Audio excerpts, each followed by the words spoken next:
Hi guys, ഇന്നത്തെ video വന്നിട്ട് മുലയൂട്ടുന്ന അമ്മമാരാണ് ഏറ്റവും കൂടുതൽ അറിഞ്ഞിരിക്കേണ്ട കുറച്ച് കാര്യങ്ങളാണ്. 6 മന്ത്സോളം നമ്മൾ ഫീഡ് ചെയ്യാൻ നേരത്ത് ബേബി സക്ക് ചെയ്ത് മിൽക്ക് കുടിക്കുമ്പോൾ അതിൻ്റെ കൂടെ തന്നെ നമ്മുടെ എയറും അവർ വിഴുങ്ങുന്നുണ്ട്. അപ്പോൾ അതാണ് നമ്മൾ ഗ്യാസായിട്ട് അവരുടെ ബർത്ത് ചെയ്ത് നമ്മൾ കളയുന്നത്. അപ്പം അങ്ങനെ കളയാൻ മിക്കവർക്കും അറിയുന്നവർ എന്തായാലും 90% അറിയുന്നുണ്ട്. അറിയാത്ത കുറച്ചൊരു 10% ആളുകളും ഇത് നമ്മുടെ ചുറ്റിനുണ്ട്. കാരണം ഞാൻ സെക്കൻഡ് ഡെലിവറി ആയിട്ട് പോലും എനിക്ക് കംപ്ലീറ്റ് ആയിട്ടത് ഇപ്പോഴും എനിക്ക് അറിയില്ലായിരുന്നു. ഇപ്പം ഈ ഒരു ഡോക്ടറെ അടുത്ത് പോയപ്പോഴാണ് അത് ക്ലിയർ ആയിട്ട് മനസ്സിലായത്. അപ്പോൾ അതെങ്ങനെയാണെന്നും കൂടെ പറഞ്ഞുതരാം. അപ്പോൾ എന്തൊക്കെയാണ് ഈ ബർത്തിലൂടെ കുട്ടികൾക്ക് ഉണ്ടാകുന്ന ഗുണങ്ങളും അതൊക്കെ ഒന്ന് പറഞ്ഞുതരണമെന്ന് എനിക്ക് തോന്നി. അങ്ങനെ ഞാൻ ഈ വീഡിയോ ചെയ്യാമെന്ന് വിചാരിക്കുകയാണ്.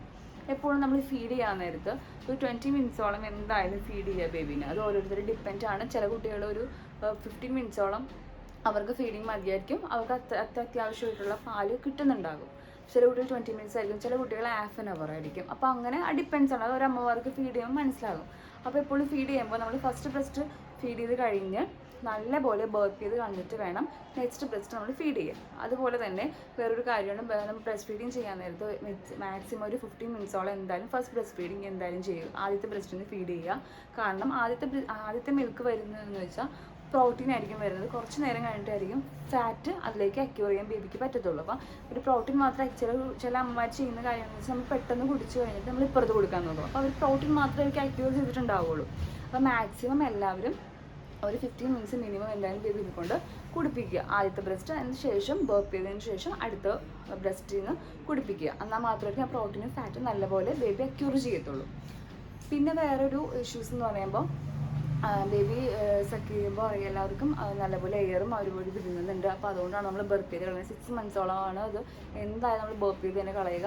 അവർക്ക് വയറുവേദനയൊക്കെ ഉണ്ടാവും നമ്മൾ അല്ലാണ്ട് കിടത്തുമ്പോൾ. അപ്പോൾ ബർപ്പ് ചെയ്തതിന് ശേഷം നമ്മൾ അവർക്ക് അമർത്തി കിടത്തുക, അല്ലെങ്കിൽ ഒരു പില്ലോ വെച്ചിട്ട് ജസ്റ്റ് തല ഉയർത്തി വെച്ച് കിടത്തുക. അപ്പോൾ അങ്ങനെയൊക്കെ ചെയ്യുമ്പോഴായിരിക്കും അവർക്ക് ഒരു സുഖമായിട്ട് കിടന്ന് ഉറങ്ങാൻ പറ്റത്തുള്ളൂ.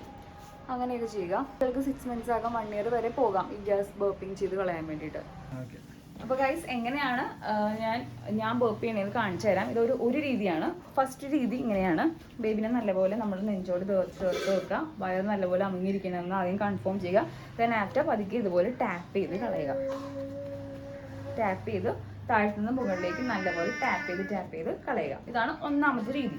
പിന്നെ വേറെ രീതി എന്ന് വെച്ചാൽ നല്ലപോലെ നമ്മൾ വയറ് നല്ലപോലെ അമർന്നിരിക്കുകയാണെന്ന് കൺഫേം ചെയ്തതിന് ശേഷം പതുക്കെ ഇങ്ങനെ വയറ് പ്രസ് ചെയ്തിട്ട് ഇങ്ങനെ തടകി മുകളിലേക്ക് കളയുക. ഇതും സെക്കൻഡ് രീതിയാണ്. അപ്പോൾ നമ്മൾ എപ്പോഴും ശ്രദ്ധിക്കേണ്ട കാര്യം എന്ന് വെച്ചാൽ കുട്ടിയുടെ തല ഇതുപോലെ സൈഡിലേക്ക് ഏതെങ്കിലും ഒരു വശത്തേക്ക് ചരിഞ്ഞിരിക്കണമെന്ന് കൺഫേം ചെയ്യണം. വയറും അമുങ്ങിയിരിക്കണമെന്ന് കൺഫേം ചെയ്തതിന് ശേഷം മാത്രം നമ്മൾ ഇത് ചെയ്യുക. അല്ലാണ്ട് വേറെ ഇത് രണ്ടും ഓക്കെ അല്ലെങ്കിൽ ഗ്യാസ് പോകാൻ ഭയങ്കര ബുദ്ധിമുട്ടായിരിക്കും. എല്ലാവരും ബർപ്പ് ചെയ്ത് കളഞ്ഞിട്ട് ശേഷം മാത്രം കുട്ടിയെ ഞാൻ പറഞ്ഞ ആ രീതിയിൽ കിടത്തുകയും ചെയ്യും.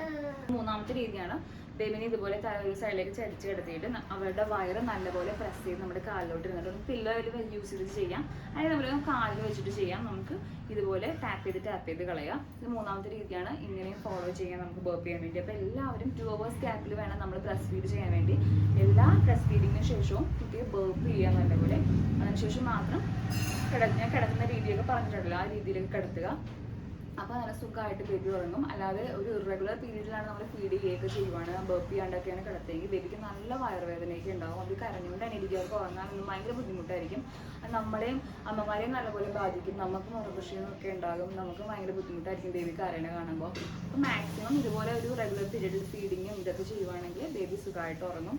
അപ്പോൾ എനിക്ക് സെക്കൻഡ് ഡെലിവറി ആയിട്ട് പോലും എനിക്ക് കുറച്ച് അത്യാവശ്യം ക്ലിയർ ആവുന്നുണ്ടായില്ല. അപ്പോൾ എനിക്ക് ഇതുപോലെ അറിയാതെ ഒത്തിരി ആളുകളുണ്ടാവും. ഒരു 10% ആളുകളെങ്കിലും അറിയാത്തവരുണ്ടാവും. അപ്പോൾ അവർക്കും കൂടെ ഷെയർ ചെയ്യണമെന്ന് എനിക്ക് തോന്നി. എൻ്റെ ഒരു എക്സ്പീരിയൻസ് എനിക്ക് ഷെയർ ചെയ്യണമെന്ന് തോന്നി. അങ്ങനെയാണ് എനിക്ക് വീഡിയോ ചെയ്യുന്നത്. അപ്പോൾ എല്ലാവർക്കും വീഡിയോ ഇഷ്ടപ്പെട്ടു വിചാരിക്കുന്നു. And thanks for watching. By.